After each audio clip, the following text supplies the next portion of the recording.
What's up, everybody? Welcome to Perfect Form Forever, where we talk anime, manga, and everything in between. How you doing? What is up? So today's video is about the One Piece card game. So if you've been following my community tab, which before we even get into that, shout out to you guys, subscribers, the onlookers. It's been great interacting with you guys. As you know, I respond to every comment you make on either it's a community tab post or on the video or on the short, whatever the case may be. I try to communicate with you guys as much as I can, and I love the feedback I'm getting from you guys. Love the encouragement I got on today's topic, and it was really dope, really dope, really dope. So thank you for that. Appreciate you for that, and hopefully we'll keep interacting, all right? As long as I'm small, we're good. When I get big time, then I might have to pay someone to do that. Now, but let's talk about the One Piece card game Treasure Cup that happened here in Long Beach, California. And my thoughts going into it, and my thoughts into it, and my thoughts after it. So my thoughts into it was, I honestly didn't expect a lot from myself going into this. I just kind of did it for the experience to see how this card game is, and being in a big event like this, see how it would go down. And pretty much what stressed me out the most a lot coming up to this is what deck I was gonna play. For some reason, that was just stressing me out. I'm like, I had a lot of game plans going on. Well, game plan theories going on to it, and I couldn't really settle for what I wanted to submit as my deck list. And also at the same time, in January, I haven't gone to a lot of local events to actually play. So leading up to this, I didn't get the experience points I got in December, where I played a lot, almost every week. In January up until now, I played like maybe every other week, because I couldn't get out. So that was one stress going into it. So what I did to supplement that was play a lot of the simulator. I was able to get that working on my Mac. So I was able to play a lot of the simulator. And the thing is, like, it was just stressing me out because, I don't know, I just kept losing. Everything I tried to build, I kept losing. And nothing was really working out. So I was getting frustrated. So one of my initial builds, one thing I was going back and forth with was actually Chopper. Should I have him or should I not have him? And there was a couple of cards I was kind of putting on the fence, because I know I haven't showed any of my deck list, but when I think I did once, or whatever the case may be, Nami, I put three for Nami, and everyone's going crazy at me. Why should I do that? So I was really conflicted on what should I bring to the event. It was getting pretty bad too. So I actually came up with a list. I'll show it right here. This was my list. Then after a while, I was like, you know what? I'm gonna scratch that list out, because that list was actually a copy of another YouTuber, and it made sense to me. So I said, you know what? I'm gonna do this list. I played with it. I had success. So success to me with a deck list, if I could beat Kid, that's a success. If I could beat Kid in some way, in some manner, it's a success. So I picked this deck list. I almost called it a playlist. Deck list, because I had a lot of one drop 3000s, and I could just kept tagging them. So that was really successful to me. And on the back end, I had no mid, I didn't really have a mid to end game solution. So at first, when I made the deck and I was winning, I was happy. Then I started losing a lot. So I got frustrated, and I said, okay, what should I do for my list? And this is the list I submitted. So I was like, you know what? I'm gonna scratch this one, and I'm gonna resubmit it, and I'm gonna make a deck that I like. I was like, you know what? It's too early for me to get stressful about a deck list. So I said, you know what? I'm gonna make a deck that I like, that answers all the questions I want. And if I do good, I do good. If I do bad, I do bad. But my goal was to win at least one match. That was it. I didn't need to win it all. Going into it, I just wanted the event pack. So I just need this win one, right? And be competitive as possible. Win one, be competitive as possible. So let's talk about before how it was in the Treasure Cup. Let's talk about why I picked my current what's it called? Deck list. Why I keep forgetting that word? All right, so this is my deck list. I actually put it on my community tab because I said I was going to. So this is my current deck list, right? So I have the 4 Otamas, which is standard for this deck. 4 Choppers. Again, this one, it's standard, but it's still almost optional because I've been talking to a lot of people, some people that place top 64, top 32, top 16, that played Zoro. And one thing I realized about the decks and that calmed my nerve. Oh, I'm getting a little too far ahead, but let's get into this. So 4 Tama, 4 Choppers, and I played 3 Namis. I was still confident with 3 Namis. She's still been doing me dirty. I understand her worth, but she did me dirty. She did me dirty in the Treasure Cup, but not all the time, but most of the times when I did use her ability, it did me dirty. So what I added in this list is I added 8 to 1 drop 3,000. That's what I'm going to say there, but 1 drop 3,000. Now, the reason I did this because I wanted 2 of these cards to be my opening hand.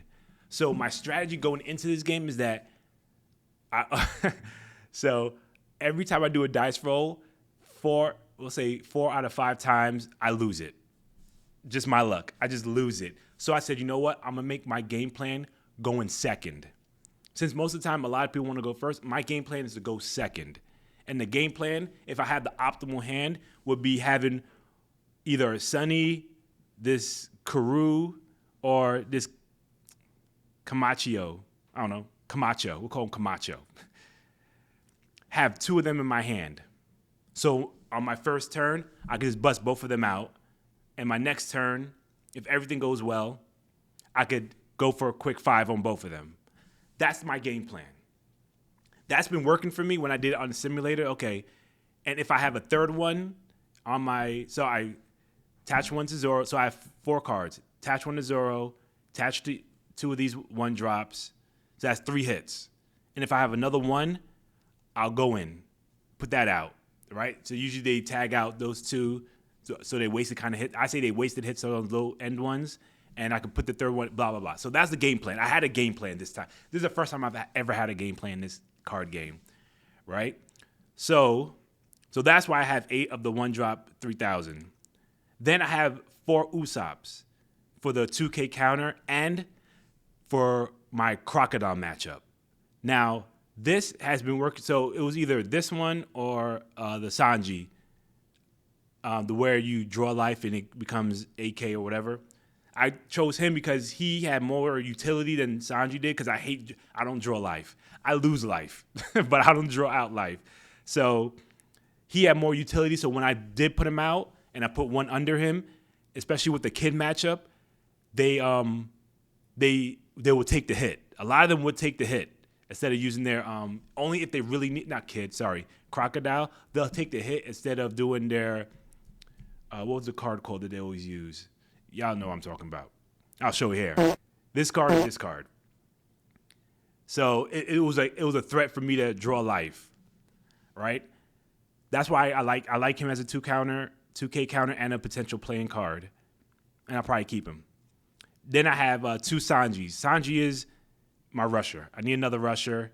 So this rusher is either mid game when I have no one on board, and hopefully I have him on hand, or late game when I need to go to Kaido, right? Then I have, so this one's a controversial one. This one, 2 Robins. Robin, honestly, I would only play her in the beginning stages of my match. Later stages, it didn't really make no sense unless I was seeing a lot of, like Kid, the blockers come out of nowhere. But it was that I didn't see that too often in the Treasure Cup, which I kind of knew that was going to happen. And I had another solution for the 8-cost Kid. So that's the big thing for me. I had a solution, which I never did before, for 8-cost Kid that wasn't Otama Jet Pistol. All right, and I'll talk to you about that because I did use that for my one win against Kid in the Treasure Cup. All right, I have 2 Utas, which I was kind of debating on, and I kept her, but that one's kind of in and out. Of course, I got my 4 Zoros, 4 Luffys. Now, my Usops. I have 4 Usops and 2 Shanks. Now, so my Luffy, Usopp, and Shanks, that was specifically for my Kid matchups that I knew I was going to have. I knew I was going to see Kid more than once. So I'll explain that a little later. No, actually, no, I'll explain it now. So the reason why I have 3 of the Usopps, especially though, we'll say 3 of the Usopps and the 4 Luffys, which is standard, is that what I do is as soon as if I have those cards or I draw into those cards, I put them out. I put them out and I don't do anything with them. And what that does with the players that I played, it kind of scared them into if I play my 8-drop Kid and I don't have blockers or have 1 blocker and I don't have enough counter power, Luffy's gonna get him out of there. Or Usopp is there just standing there, and if they did have blockers, I'll attack and kind of fake him out like I was gonna swing, but I don't. So once they put the Kid out and they activate it, that's like, okay, now it's time to go. I'll put all the little guys to swing, so he'll either take the life or take the counters. If I don't do it that turn, I'll get the next turn. But when I saw Kid activated, I was always able to get him off the board my turn. So I'm not scared anymore of the 8-drop Kid, but it is an annoying card if I don't have my Otama jet pistol or my any person on board ready for that particular matchup. Another card I could have was it could have been either Robin if I played my cards right, or Beppo. He could have been a good one for that too, but I need a 4,000. Whatever the case may be, my strategy was put Luffy up, put Usopp up, Yasop up, just to scare them. So that means if they're putting out the 8-cost Kid, it's a commitment. The thing that doesn't work with Kaido because King just bounces everyone out. Well, he bounces Luffy out. No, and he does Yasop too. So that was a problem I had, but whatever. And had 2 Shanks for, again, late game threat. I'll just put him out there and just say, he's there. So watch out for him. And when I do play him, sometimes I would play him so that they'll either keep coming at face and kind of forget about him, or they'll commit to trying to kill him. So that was there. And with my event cards, I had the Gum Red Hawk, which I like that card now. I didn't play a lot of stages except for the jet pistol. But I was debating between this one and the Radical Beam. But I like this one because so if I played first, now say if I played first, which did happen, my luck, it did happen. So when I did play first, I would put a one drop out and pass. Right? Yeah, 1 drop out and pass. Second turn, put another 1 drop out, hit with leader and my little guy, and I'll pass. So I have 2. And they usually, with the Kid, all of them, most matchups, they put a blocker out. So all I do is the first when they hit for life, because it's like a free swing, I just take out the blocker. That's literally all I used it for, and it was able to save me a few times. So I like that card now. Round Table I didn't get to use because I didn't see it, but that has its place to probably stay there. And my jet pistols, which now the thing is the jet pistols was actually clogging up my hand during the gameplay because all my other solutions were working. Putting out Luffy, not swing was working. Same thing with Yasop, same thing with Shanks. So I didn't really get to jet pistol what I wanted jet pistol, and I didn't see Okiku's for my green mat. Yeah, I talk a lot about green. I didn't see her, so the jet I would use it for the law blocker. I use it for that. So that was my. So after I played a whole bunch of simulations, losing, I came up with this strategy, and the thing was I was happy with it. Like after I finished stressing out about it, I was like, you know what? I'm not here to become the best. I'm here to compete as best as I can, and it is what it is. So I kind of relaxed myself, and I was able to get back into my normal state of mind and get out of unnecessary competitive mode because I'm not there yet. So now that's before the Treasure Cup. Now I'm at the venue. Everything that went on in the venue went smoothly. Everything. So no one was funky. Everyone was mild-mannered and happy to be there. So the vibe was good. Everyone was cool. And apart from that, I actually had one person come up to me that recognized me from my video. This video. So it's funny. I met him, Alex, I believe his name was. Shout out to you, even though you didn't subscribe, which is all good, and I didn't force you to. We just had a conversation about the card game and all that good stuff, and how he found my video, which is through the recommended, which is kind of cool. And it was just I don't get that a lot when people just walk into me like, oh, I think I know you. You person from like, oh yeah, no doubt. And the thing is, like, I didn't change up. I didn't turn into a hot shot or anything. I was like, we just talking it out. So the vibe was good. Everyone was good. And all the people, so this is the funny part. Every person that's beaten me in this card game that I remember was there. And I was able to go up to them and see how they were doing and things like that. So everyone was receptive. The core TCG that held the event did a great job in doing the time, making sure everyone got out of the venue so people could finish, so you could see what's going on. Then the next round started and things like that. So it was a clean cut event. Nothing crazy went on. Did I see anything crazy? No. The judges were great. They did their thing. So for my first experience for this was great. Like, I would definitely do it again if there's another one around my way. I'm not traveling nowhere far, but it was a great experience. And and the thing is, I had fun. I wasn't stressing because I lost.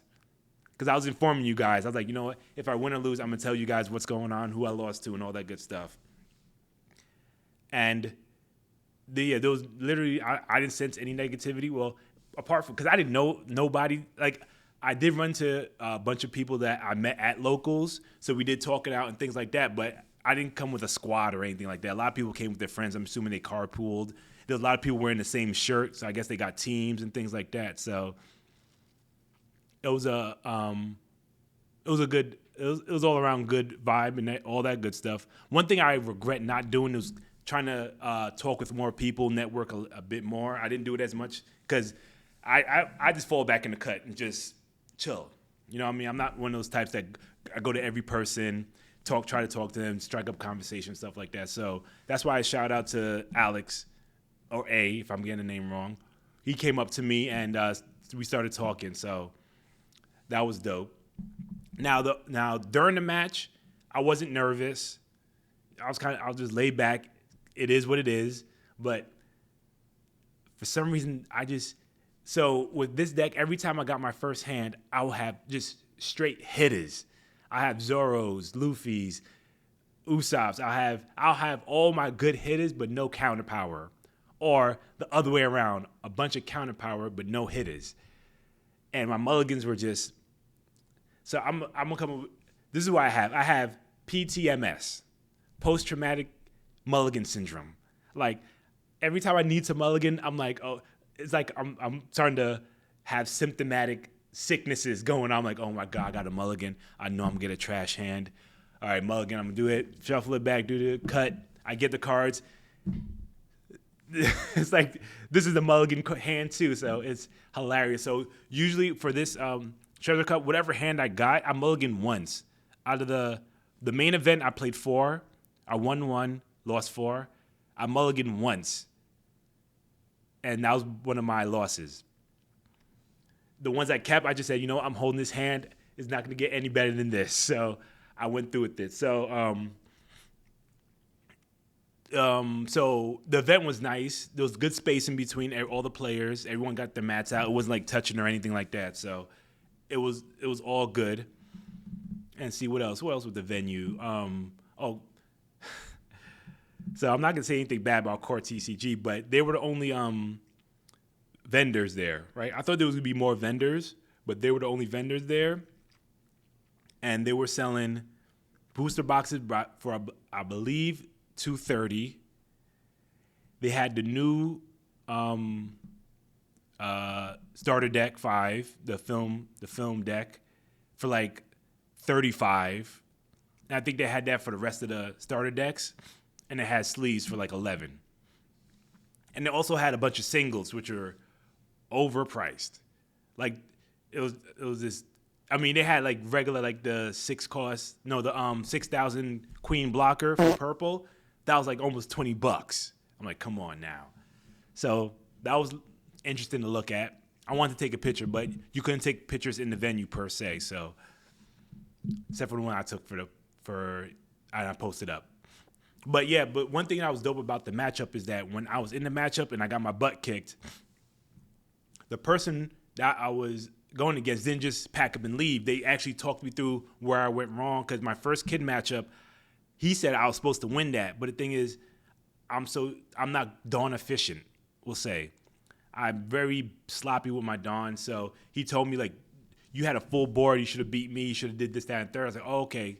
And one of the things he said, that I didn't have to put a dawn under my leader, which is like almost automatic for me, to put pressure on him. So, and I could have reserved my dawn for other things. So it was dope talking to them. So okay, I needed that because it helps me play the game. And what I did was, my next matchup was with another kid person, and I went crazy. My hand was good, my planning was good, and it was just nuts. So I'm like, that's what made me like, good, I got my one win in. And I knew it was next, because I don't think I've ever been on a winning streak here where I won like 1, 2, 3 consecutive. It's always win, loss, or win, loss, win, something like that. So I knew next one I'm going to do something stupid, whatever the case may be. So the third matchup, I put it down on my YouTube community tab. So let me just refer to that real quick.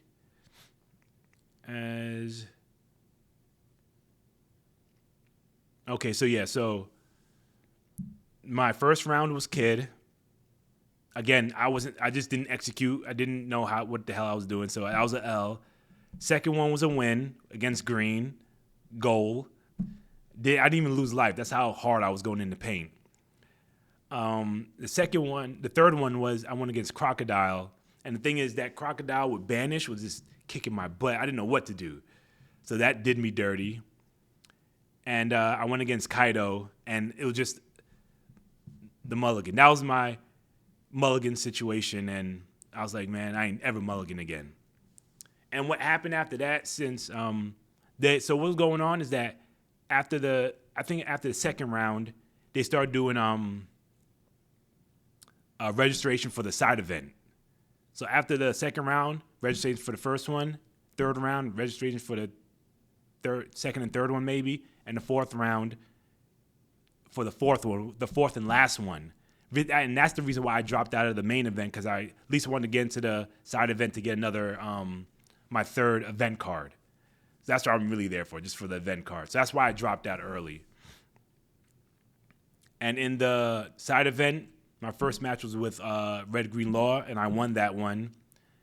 The second one, I went against Dofi, but I was rushing to leave because I told my wife I would be back to give my son a bath. So I didn't take that one as serious as I was supposed to. I was kind of just rushing out there, like, okay, I got the card. I got to go home because it's going to take me a while to get back. So I didn't really care about that matchup. I just wanted to get out of there.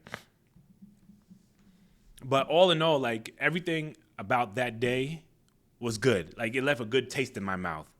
Like, everyone was smelling nice. No one was up. No one was mean. No one was rushing me. Because one thing I do now, this is what I do. I'm playing in my hand. I do this because of the simulator, right? Say if I have 8 Dawn up, I'll take my hands, put 8, put it under the table, and I'll count out what my moves would be, right? So I would tell my opponent, I'm going to math real quick with my hands. I'm going to be down here, so take me a little bit. And everyone was cool with that. So that's my new thing now. Like, okay, I got 9 Dawn. Okay, if I put 1 under Zoro, 1 under Nami, then I could put 2 on Nami. No, one under Robin, two under Nami. So I would do that kind of math on my fingers, so it's easy for me to do to plan it out. And I did that a lot with the simulator, and that's what's helped me to be just understand how much Dawn I have left. Because one thing I always do is that I put Dawn up, I tap it, then I react to how many's left. I would never do the math. But now I'm trying to do the math just to be a little bit cognizant of what's going on. But with that being said, I would definitely, like, just because I lost doesn't mean I'm giving up on this game. One, because I have the next 2 sets pre-ordered. So this is One Piece. Like, again, I'm a One Piece stan before a card player. So I'm sticking around this card game, much so that that was a Saturday. Friday were signups for the online regionals. Now that was a whole thing because they're all on either Central or East Coast time. So I have to wake up before 6 o'clock to register for 2 and 7 o'clock for the other 2. And I was able to get in, out of the 4, I was able to get in 3. And the last one, the Carta Magica or Magica Carta, whatever. The reason why I didn't get into that one is because I thought that sign up was later in the afternoon, but really it was at 6. So I didn't get into it. And plus, it was a whole bunch of crap going on that one. So it was very easy for me to get into the PPG one and the Top Cut ones. The top cut ones, that was probably the easiest one to get into. PPG was easy. I knew how to, like, my refresh game is crazy. And the reason why I didn't get into the Magic because I didn't see the latest. I didn't know they updated the registration time. So I will be participating in that. I doubt I'm going to record that, but I have to get ready because I know PPG, they're allowing OPO2 cards, which is a whole nother dynamic I got to remember. So I got to start getting myself familiar with that set. And, of course, I'm going to have a video out of my chase cards and that set and all that good stuff. But yeah, I'm still going at it. I'm still going to do the big events as long as I can. I'm not doing any more treasure cups. There's one in Vegas that I can't do because I'm not driving that far and leaving my wife and kid behind or bringing them because my kids are on one right now. But, yeah, all in all, it's good. Like, I'll definitely do another in-person event if it's in California. I'll continue to go to the locals. I know there's going to be I'm not sure it's called a super pre-release or just a pre-release for set 2. Hopefully I get into that. And now that set 2 is coming out, there's a lot more car shops that are going to be playing One Piece. I think a lot of them either waiting for their tournament packs or they just want to get into this money train because these tournaments are going, like, in LA. Like, I try to go to the small ones that don't have like over 16 players, but some of them have like 50 and things like that. It's like, oh man, I can't do that yet. I do the small local ones. So I'm still going to that. I'm going to try to do more this month because there's a couple of closer ones and that are just starting. So hopefully I get to go to them, get to know the owners and things like that. And I'll tell you about that in another video. But I really wanted to tell you guys about my Treasure Cup experience. It's been 2 thumbs up, good. The drive there and back was good. And the overall experience is like I definitely would do it again. And anything else? Again, shout out to you guys that was cheering me on. I told you guys I want 1 win. I had someone tell me I'm about to go home or go hard or go home. Or I was going to do 3 wins or all that good stuff. Or I was being number 1 and all that. So that was really encouraging and funny at the same time. But yeah, so the only thing is, I guess with my locals and the next big event, in-person event, is that I got to just to network more. That's it. Because it's easy to talk to everybody. All the people that have beaten me that I talk to during the intermission times, they'll tell me how they were doing. They tell me how they win, how they lost, and all that good stuff. So, and they didn't recognize me. I recognize them. So it's not hard to talk to people anymore in this community. I haven't seen any bad apples yet. And the story that I told you about with that person, now I'm kind of cool with him now. I kind of dodge him, but he's kind of cool. So I talk with him. So, and I know a couple of people that sell cards, like they're vendors in a place that's called Frankenstein. So if I do need cards when the prices go down, I would go to them just to support their business. So all in all, I can't complain. I'm still bottom tier player. I'm like this tier 1. I'm tier -1, and as long as I'm having fun with it and I'm not stressing out about it, I'm gonna continue playing this game. So, so next time I make a One Piece video, it's gonna be either updating you guys on how I'm playing or telling you my chase cards for OPO2. Which wait, damn, that's like, what's today's date? I'm releasing this hopefully tomorrow. So yeah, we have a few weeks. 1, 2, 3, 4-ish weeks. Okay, about a month before the next set. So I'll definitely tell you guys what my chase card is. I'll tell you how I'm doing, if I win anything. My goal now is to win a winner card. Yeah, I'm telling you, if I win a winner card, it's going out for grading. I don't care what grade it gets. It's going out for grading, and I'm worshiping that card. So that's about it. I mean, thank you guys for watching the video. This one's a long-winded one, but I told you guys I'll update you how things went. Anything else? Any parting words? Nah. Thank you. And I'll check you in the next one. I'm out of here. Peace.